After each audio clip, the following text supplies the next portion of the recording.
ഒരു കണ്ണും ദർശിച്ചിട്ടില്ലാത്ത, ഒരു ചെവിയും കേട്ടിട്ടില്ലാത്ത, ഒരു മനുഷ്യന്റെ ഹൃദയത്തിലും ഉദിക്കുക പോലും ചെയ്തിട്ടില്ലാത്തതുമായ അനുഗ്രഹങ്ങളാണ് സ്വർഗത്തിലുള്ളത്.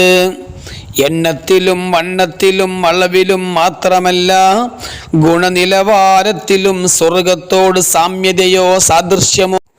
അസ്സലാമു അലൈക്കും വറഹ്മത്തുള്ളാഹി വബറകാതുഹു.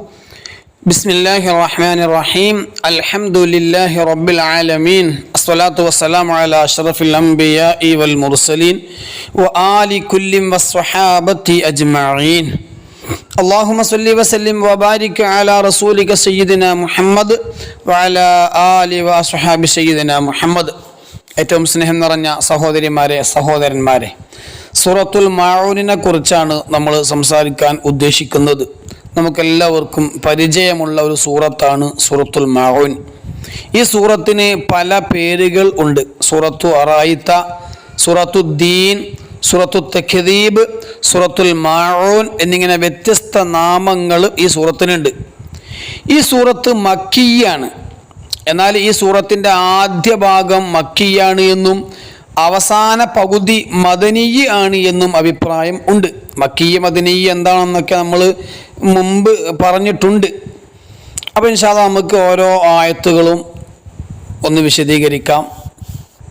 ആയത്തുകളൊക്കെ ഓതുമ്പോൾ എങ്ങനെയാണ് ഓതേണ്ടത് എന്ന് ശ്രദ്ധിക്കണം. അതിൻ്റെ അർത്ഥം എന്താണെന്നും അതിൻ്റെ വിശദീകരണം എന്താണെന്നൊക്കെ നമ്മൾ മനസ്സിലാക്കണം. അല്ലാഹു തആല തൗഫീഖ് നൽകുമാറാവട്ടെ. അറഅയ്തല്ലദീ യുകദ്ദിബു ബിദ്ദീൻ. പ്രതിഫല നാളിനെ കളവാക്കുന്നവൻ ആരാണ് എന്ന് അങ്ങ് കണ്ടില്ലേ നബിയെ? യുകദ്ദിബു കളവാക്ക, ബിദ്ദീൻ ദീന് കൊണ്ട് കളവാക്ക, അഥവാ പ്രതിഫല നാളിനെ കളവാക്ക. ഇവിടെ ദീനി എന്നതുകൊണ്ട് ഉദ്ദേശിക്കുന്നത് നമ്മൾ നേരത്തെ സൂറത്തുൽ ഫാത്തിഹയിൽ മാലികി യൗമിദ്ദീൻ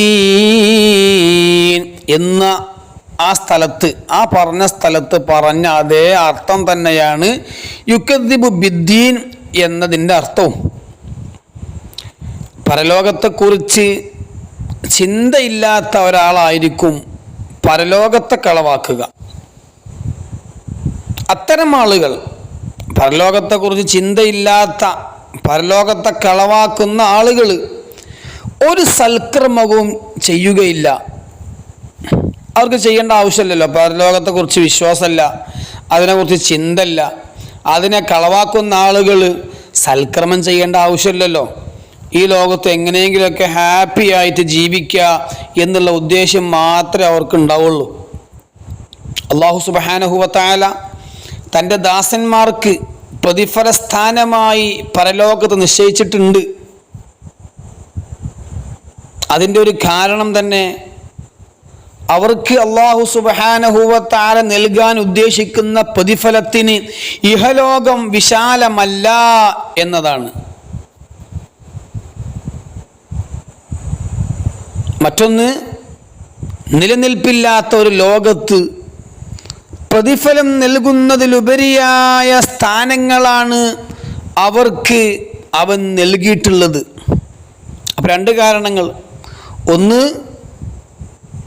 ഈ പ്രതിഫലം നൽകാൻ ഇഹലോകം വിശാലമല്ല, അതിന് വേറെ ലോകത്തിൻ്റെ ആവശ്യമുണ്ട്. മറ്റൊരു കാരണം, ഈ ലോകം നശിക്കുന്ന ലോകമാണ്, നിലനിൽപ്പില്ലാത്ത ലോകമാണ്.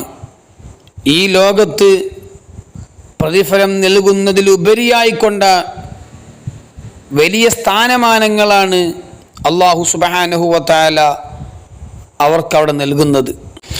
ഇഹലോകം മനുഷ്യൻ്റെ ജന്മരാജ്യമാണ്. ജന്മനാടിനോടുള്ള സ്നേഹം സഹജമാണല്ലോ. അതുകൊണ്ടിവിടം വിടാൻ മനുഷ്യൻ അതൃപ്തി കാണിക്കുന്നു. ജീവിതവും ലഭ്യമായ ജീവിത സൗകര്യങ്ങളും അത് നിലനിന്ന് കിട്ടണമെന്നവൻ ആഗ്രഹിച്ചു പോകുന്നു. ഭൗതിക ലോകത്തിന് പരിമിതികൾ ഉള്ളതുകൊണ്ടും സ്വർഗീയാനുഗ്രഹങ്ങൾക്ക് അതിർവരമ്പുകളില്ലാത്തതുകൊണ്ടും ഏറ്റവും താഴെക്കിടയിലുള്ള സ്വർഗാവകാശിക്ക് നൽകുന്ന സ്ഥല സൗകര്യങ്ങൾ പോലും ഉൾക്കൊള്ളുന്നതിനു മാത്രം ഈ ഭൂലോകം വിശാലമല്ല. മുത്തുനബി സല്ലല്ലാഹു അലൈഹി വസല്ലമ തങ്ങൾ പറഞ്ഞതായി ഇബ്നു മസ്ഊദ് റളിയല്ലാഹു അൻഹു ഉദ്ധരിക്കുന്ന ഒരു ഹദീസിൽ കാണാം, നരകത്തിൽ നിന്ന് അവസാനം രക്ഷപ്പെടുന്ന ആളെ അഥവാ സ്വർഗത്തിൽ അവസാനം പ്രവേശിക്കുന്നതായ വ്യക്തിയെ എനിക്കറിയാം.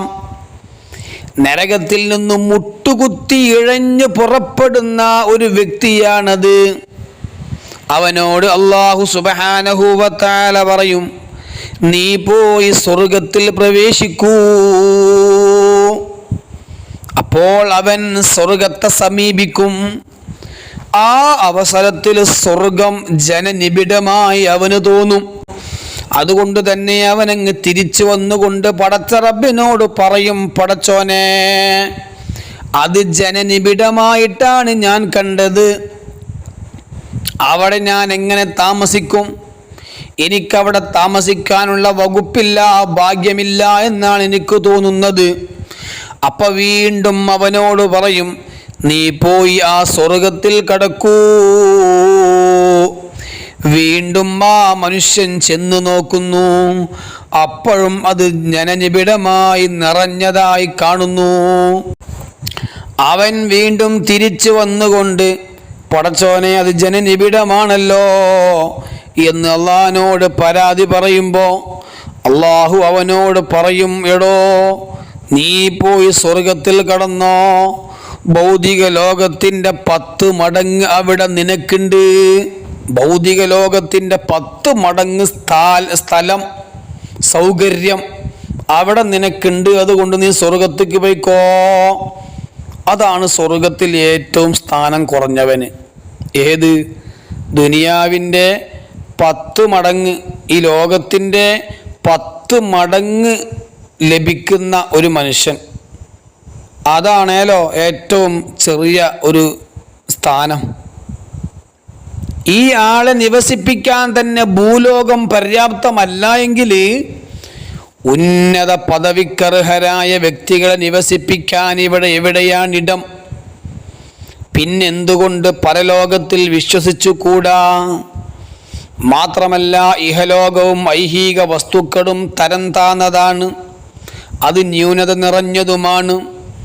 സ്വർഗാവകാശികൾക്കുള്ള ആസ്വാദ്യ വസ്തുക്കളാവട്ടെ അത്യുത്കൃഷ്ടമാണ്, അതുപോലെ അത്യുന്നതങ്ങളുമാണ്.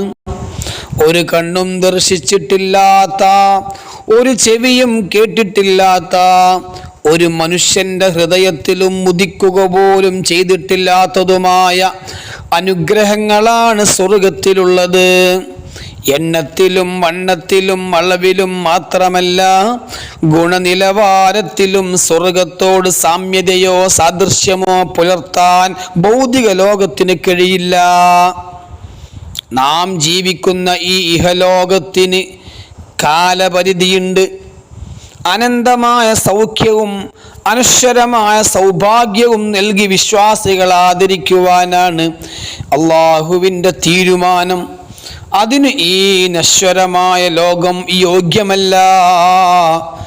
നശ്വരമായ ഏതൊരു സൗഖ്യവും ഫലത്തിൽ മിഥ്യയാണ്. സ്വർഗവും സ്വർഗീയാനുഗ്രഹങ്ങളും അനന്തവും അനശ്വരവും നിത്യനൂതനവുമാണ്.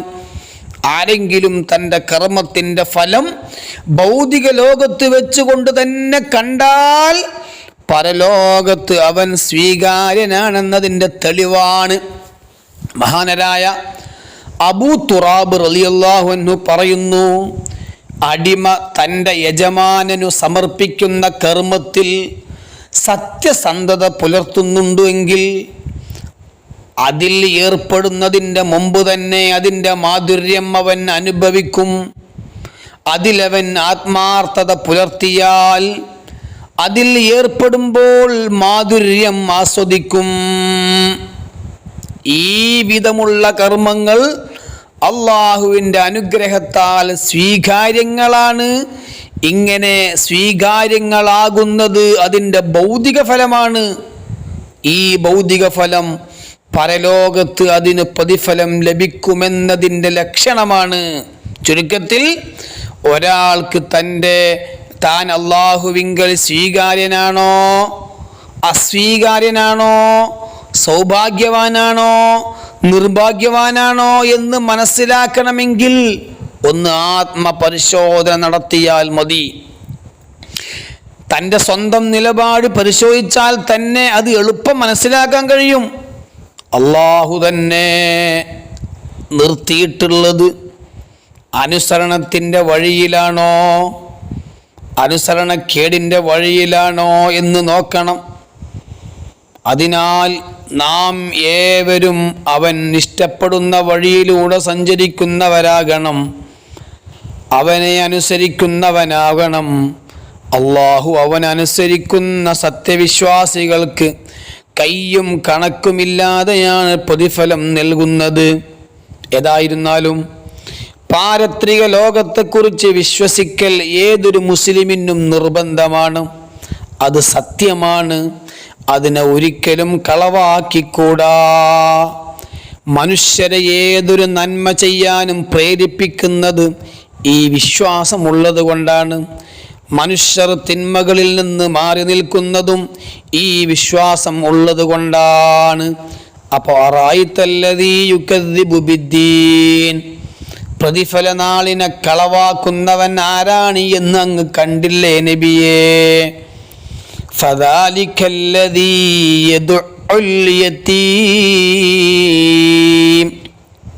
അവൻ അനാഥരെ ആട്ടിയോടിക്കുന്നവനാണ്, അനാഥയെ തള്ളിക്കളയുന്നവൻ, പരലോക വിശ്വാസത്തിൽ ആലോചനയില്ലാത്തവനാണ്. യത്തീം എന്ന് പറഞ്ഞാൽ പ്രായപൂർത്തി എത്തുന്നതിന് മുമ്പ് പിതാവ് മരണപ്പെട്ടവർക്കാണ് മനുഷ്യരിൽ യത്തീമക്കൾ എന്നൊക്കെ പറയുന്നത്. എന്നാൽ മൃഗങ്ങളിൽ യത്തീം എന്ന് പറഞ്ഞാൽ മാതാവ് നഷ്ടപ്പെട്ടവർക്കാണ്. അതങ്ങനെയാണ് ഉപയോഗിക്കൽ. പിതാവില്ലാത്ത കുട്ടികൾക്ക് പിതാവ് നഷ്ടപ്പെട്ട വിഷമവും പേര് സങ്കടം കടിച്ച് പിടിച്ച് ജീവിക്കുന്ന മക്കൾക്ക് ആവശ്യമായതെല്ലാം കഴിയുന്ന ആളുകൾ ചെയ്തു കൊടുക്കണം. അതവർക്കുള്ള ബാധ്യതയാണ്. വൈജ്ഞാനികവും സാമ്പത്തികവുമായ സഹായങ്ങൾ ചെയ്തു കൊടുക്കണം.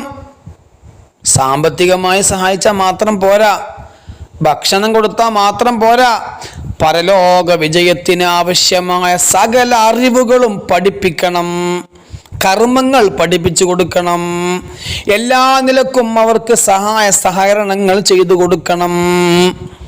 ഫദാലിക്കല്ലദീ യദ്ഉൽ യതീം, യദ്ഉ എന്ന് പറഞ്ഞാൽ നമ്മൾ ഓതുമ്പോൾ ശ്രദ്ധിക്കണം. ഫദാലിക്കല്ലദീ യദ്ഉ, ഷദ്ദില്ലാതെ ഓതരുത്. യദ്ഉ അതിന് ഷദ്ദുണ്ട്. അപ്പൊ യദ്ഉ എന്ന് പറഞ്ഞാൽ ശക്തിയായി പിടിച്ചു തള്ളുക എന്നാണ് അർത്ഥം. യൗമ യുദഊന ഇലാ നാരി ജഹന്നമ ദഅ, അവർ നരകാഗ്നിയിലേക്ക് ശക്തിയായി പിടിച്ചു തള്ളപ്പെടുന്ന ദിവസം എന്ന് ഒരായത്തിൽ കാണാം. യദ്ഉൽ യതീം എന്ന് പറഞ്ഞതിൻ്റെ ഉദ്ദേശവും അങ്ങനെ തന്നെയാണ്. അപ്പോൾ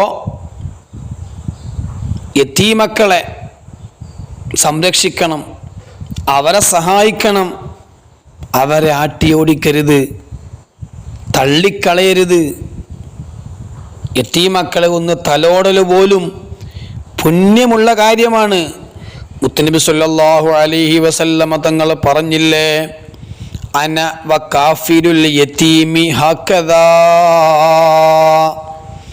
വഅശാറ ബിസബ്ബാബത്തിൻ വൽ വുസ്താ, ചൂണ്ടുവിരലും നടുവിരലും ഇങ്ങനെ ഉയർത്തി കാണിച്ചുകൊണ്ട് നബി സല്ലല്ലാഹു അലൈഹി വസല്ലമ തങ്ങൾ പറയുകയാണ്, ഞാനും യതീമിനെ സംരക്ഷിക്കുന്നവനും ഇപ്രകാരമാണ്. അബൂജഹലിൻ്റെ അടുത്ത് ഒരു യതീമായ കുട്ടിയുണ്ടായിരുന്നു. അബൂജഹലിനാണ് ആ കുട്ടിയുടെ സംരക്ഷണ ചുമതല കിട്ടിയത്.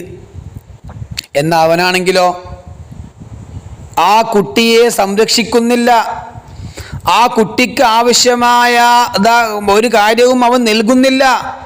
ആവശ്യമായ ഭക്ഷണം, ആവശ്യമായ വസ്ത്രം, ആവശ്യമായത് എന്തൊക്കെയുണ്ടോ ഒന്നും ആ കുട്ടിക്ക് നൽകുന്നില്ല. ആ കുട്ടിയുടെ സമ്പത്ത് കൊണ്ട് അവൻ തിന്നു മുടിക്കുകയാണ്.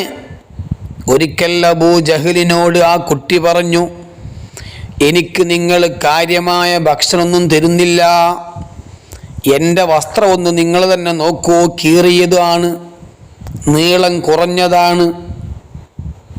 അതുകൊണ്ട് എൻ്റെ പിതാവിൻ്റെ സമ്പത്തിൽ നിന്ന് ആവശ്യമായ ഭക്ഷണവും വസ്ത്രവും എനിക്ക് നിങ്ങൾ സാധിപ്പിച്ചു തരണേ. പക്ഷേ ആ കുട്ടി ഇങ്ങനെ വിഷമത്തോടെ പറഞ്ഞിട്ടും ആ കുട്ടിയെ അബൂജഹൽ തള്ളിക്കളഞ്ഞു. പോടാ അവിടുന്ന് എന്ന് പറഞ്ഞ് ആട്ടിയോടിച്ചു. അവിടെ നിന്നും അവനെ പുറത്താക്കി. അബൂജഹൽ ഈ യതീം കുട്ടിയെ ഇങ്ങനെ ആട്ടിവിടുന്നത് അബൂജഹലിൻ്റെ കൂട്ടുകാർ തൊട്ടപ്പുറത്തിരുന്നു കൊണ്ട് ഇതിങ്ങനെ കാണുന്നുണ്ട്, വീക്ഷിക്കുന്നുണ്ട്. ആ മോനെ അവരിങ്ങനെ അടുത്ത് വിളിച്ചുകൊണ്ട് പറഞ്ഞു, മോനെ, ഇവിടെ അടുത്ത് മുഹമ്മദ് എന്ന് പറയുന്ന സല്ലല്ലാഹു അലൈഹി വസല്ലം ഒരു നബി ഉണ്ട്. ആ നബിയുടെ അടുത്ത് ചെന്നാൽ ആ നബി നിന്നെ സഹായിക്കും, ഒന്ന് പോയോക്ക്. പക്ഷെ ഈ അബൂജഹലിൻ്റെ കൂട്ടുകാർ ഈ മോനെ പറഞ്ഞയച്ചത് ഒരു പരിഹാസ രൂപേണയാണ്. ആ കുട്ടിയോട് അങ്ങനെ ഒരു പരിഹസിച്ചുകൊണ്ടാണ് പറഞ്ഞത്, ഒന്ന് പോയോക്ക്, അത് ചിലപ്പോൾ രക്ഷപ്പെടും, അങ്ങനെയൊക്കെ നമ്മൾ സാധാരണ പറയാറുണ്ടല്ലോ എന്നതുപോലെ. കാരണം നിബിതങ്ങളെ ഒന്ന് പറ്റിക്കണം. നിബിതങ്ങളും അബൂജഹലും വലിയ ശത്രുക്കളാണല്ലോ. അതുകൊണ്ട് തന്നെ ഏതായാലും ആ കുട്ടിയെ സഹായിക്കാൻ അബൂജഹലിൻ്റെ അടുത്തേക്ക് നബി സല്ലല്ലാഹു അലൈഹി വസല്ലമ തങ്ങൾ വരൂല എന്ന നിലക്കാണ് ആ അബൂജഹലിൻ്റെ കൂട്ടുകാർ ആ കുട്ടിയോട് മുഹമ്മദിൻ്റെ അടുത്തേക്ക് പൊയ്ക്കോ, ആ മുഹമ്മദ് എന്നെ സഹായിക്കും സല്ലല്ലാഹു അലൈഹി വസല്ലം എന്ന് ആ കുട്ടിയെ നബി തങ്ങളെ സമീപിക്കാൻ വേണ്ടിയിട്ട് പറഞ്ഞയച്ചത്. അങ്ങനെ അതാ ആ കുട്ടി മുത്തുനബി സല്ലല്ലാഹു അലൈഹി വസല്ലമ തങ്ങളെ അടുത്ത് വന്നു. മുത്തുനബിയോട് കാര്യങ്ങളൊക്കെ പറഞ്ഞു. നബിയേ, അബൂജഹലിൻ്റെ അടുത്ത് എൻ്റെ പിതാവിൻ്റെ സമ്പത്തുണ്ട്. ആ സമ്പത്തിൽ നിന്നും എന്നെ ആ അബൂജഹൽ സംരക്ഷിക്കുന്നില്ല, എനിക്ക് വേണ്ടതൊന്നും നൽകുന്നില്ല. വിഷയങ്ങൾ മുത്തുനബിയോട് പറഞ്ഞപ്പോൾ മുത്തുനബി സല്ലല്ലാഹു അലൈഹി വസല്ലമ തങ്ങൾ ആ കുട്ടിയുടെ കൈയും പിടിച്ചുകൊണ്ട് അബൂജഹലിൻ്റെ അടുത്തേക്ക് വരികയാണ്. അബൂജഹലിൻ്റെ അടുത്തേക്ക് വന്നപ്പോൾ അബൂജഹലിന് മുത്തുനബിയെ കണ്ടതും പേടിച്ച് വിറക്കാൻ തുടങ്ങി. നബി സല്ലല്ലാഹു അലൈഹി വസല്ലമ തങ്ങൾ അബൂജഹലിനോട് ചോദിച്ചു, എടോ അബൂജഹലെ, ഈ കുട്ടിയെ നോക്കേണ്ട ചുമതല നിനക്കല്ലേ? ആ കുട്ടിക്ക് ആവശ്യമായതൊന്നും നൽകുന്നില്ല എന്നാണല്ലോ കുട്ടിയുടെ പരാതി. എന്തേ ആ കുട്ടിയുടെ സമ്പത്തിൽ നിന്ന് ആ കുട്ടിയെ സംരക്ഷിച്ചാൽ നിനക്കെന്താണ് നഷ്ടം? അതുകൊണ്ട് ആ കുട്ടിയുടെ സമ്പത്തിൽ നിന്ന് തന്നെ ആ കുട്ടിക്ക് ആവശ്യമായത് നൽകിയിരിക്കണം. അബൂജഹൽ ഒന്നും പ്രതികരിച്ചില്ല. അബൂജഹൽ മുത്തുനബി സല്ലല്ലാഹു അലൈഹി വസല്ലമ തങ്ങൾ പറഞ്ഞത് സമ്മതിച്ചു, ഓക്കെ അങ്ങനെ ചെയ്യാം.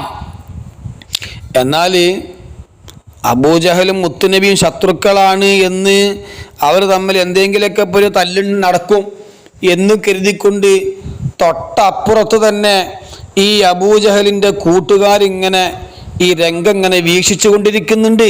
അബൂജഹലിൻ്റെ കൂട്ടുകാർ മുത്തുനബി സല്ലല്ലാഹു അലൈഹി വസല്ലമ തങ്ങൾ പോയ ശേഷം അബൂജഹലിനോട് വന്നു, എടോ അബൂജഹലെ, നീയും ആ മുഹമ്മദിൻ്റെ മതത്തിലായോ?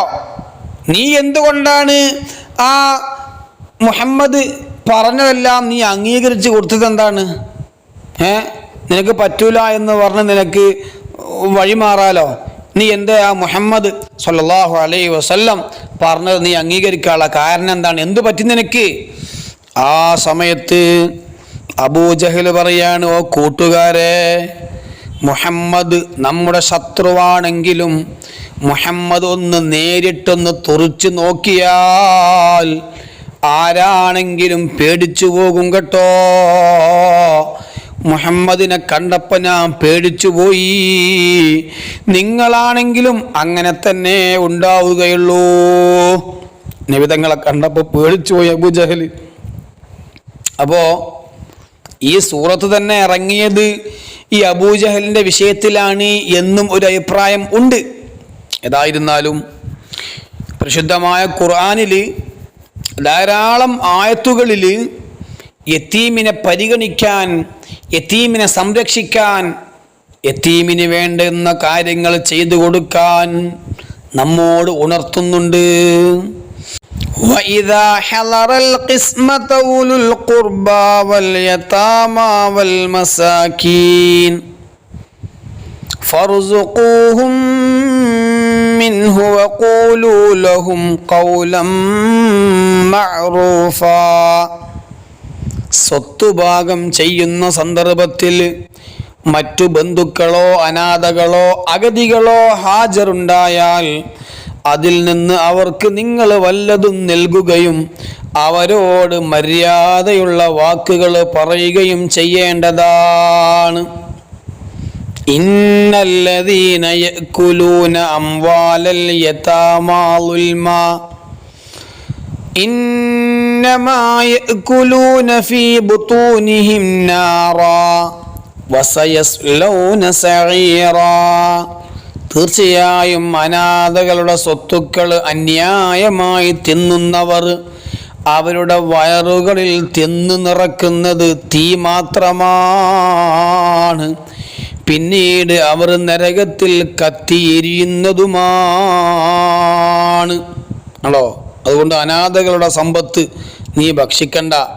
ചോദിക്കാനും പറയാനും ആരുമില്ല എന്ന് കരുതിക്കൊണ്ട് നിന്റെ അടുത്ത് സംരക്ഷിക്കാൻ ഏൽപ്പിക്കപ്പെട്ട ആ അനാഥ കുട്ടിയുടെ സമ്പത്ത് നീ വെറുതെ തിന്ന് കട്ടുമുടിക്കണ്ട, നീ വെറുതെ അത് ഭക്ഷിക്കണ്ട.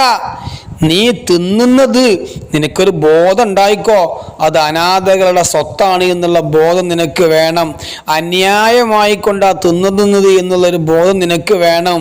നീ വയറിൽ നിറക്കുന്നത്, നീ തിന്ന് നിറക്കുന്നത് അത് തീയാണ് എന്നുള്ള ചിന്ത നിനക്ക് ഉണ്ടാവണം. ഖുർആൻ ഉണർത്താണ്, എത്ര ഗൗരവമായിട്ടാണ്. ഫഅമ്മൽ യതീമ ഫലാ തഖ്ഹർ വഅമ്മസ്സായില ഫലാ തൻഹർ. അനാഥയെ അങ്ങ് അടിച്ചമർത്തരുതേ, ചോദിച്ച് വരുന്നവർക്ക് അങ്ങ് അവരെ വിരട്ടി ഓടിക്കുകയും ചെയ്യരുതേ. ഖുർആൻ ഉണർത്താണ്. وآتوا اليتامى أموالهم ولا تتبدلوا الخبيث بالطيب ولا تأكلوا أموالهم إلى أموالكم إنه كان حوبا كبيرا. അനാഥകൾക്ക് അവരുടെ സ്വത്തുക്കൾ നിങ്ങൾ വിട്ടുകൊടുക്കണേ. നല്ലതിനു പകരം ദുഷിച്ചത് നിങ്ങൾ മാറ്റിയെടുക്കരുത്. നിങ്ങളുടെ ധനത്തോട് കൂട്ടിച്ചേർത്ത് അവരുടെ ധനം നിങ്ങൾ തിന്നുകളയുകയും അരുതേ. തീർച്ചയായും അതൊരു കൊടും പാതകമാകുന്നു. ഇങ്ങനെ യതീമിൻ്റെ മുതലിനെ സംരക്ഷിക്കാനും യതീമുകളെ സഹായിക്കാനും അന്യത്ര ആയത്തുകളിലൂടെ അള്ളാഹു നമ്മെ ഓർമ്മപ്പെടുത്തുന്നുണ്ട്. മുത്തനബി സല്ലല്ലാഹു അലൈഹി വസല്ലം തങ്ങൾ പറയുന്നു, ഇജ്തനിബു സബ്അൽ മുബിഖാത്ത്, നാശകാരികളായ 7 പാപങ്ങളെ നിങ്ങൾ വർജിക്കണേ. അതിൽ ഒന്ന് എന്താണെന്നറിയോ? വാഖിലു മാലിൽ യതാമ, അനാഥയുടെ ധനം ഭക്ഷിക്കലാണ്. അനാഥരുടെ ധനം ഭക്ഷിക്കുക എന്നത് നാശകാരികളായ 7 പാപങ്ങളിൽ ഒന്നാണ്. അനാഥ സംരക്ഷണം ലക്ഷ്യം വെച്ചുകൊണ്ടാണ് മുത്തനബി സല്ലല്ലാഹു അലൈഹി വസല്ലമ തങ്ങൾ പല വിവാഹങ്ങളും നടത്തിയിരുന്നത് എന്ന് കിതാബുകളിൽ കാണാം. അനാഥകളെ അകറ്റി നിർത്തുന്ന ആളുകൾ, അനാഥകളെ തള്ളിക്കളയുന്നവർ പരലോകത്ത് പ്രതിഫലം ലഭിക്കുമെന്ന യാഥാർത്ഥ്യത്തെ തള്ളിക്കളയുകയും നിഷേധിക്കുകയും ചെയ്യുന്നവരാണ്. പരിശുദ്ധ ഖുർആൻ ഉണർത്താണ്. അനാഥകളെയും അഗതികളെയും അവർ അവഗണിക്കുന്നവരാണ്. അതുപോലെ പാവങ്ങൾക്കും ആവശ്യക്കാർക്കും ഭക്ഷണം കൊടുക്കാൻ ലഭിക്കുന്ന ഒരവസരവും പരലോകത്ത് വിശ്വസിക്കുന്ന ഒരാളും പാഴാക്കുകയില്ല.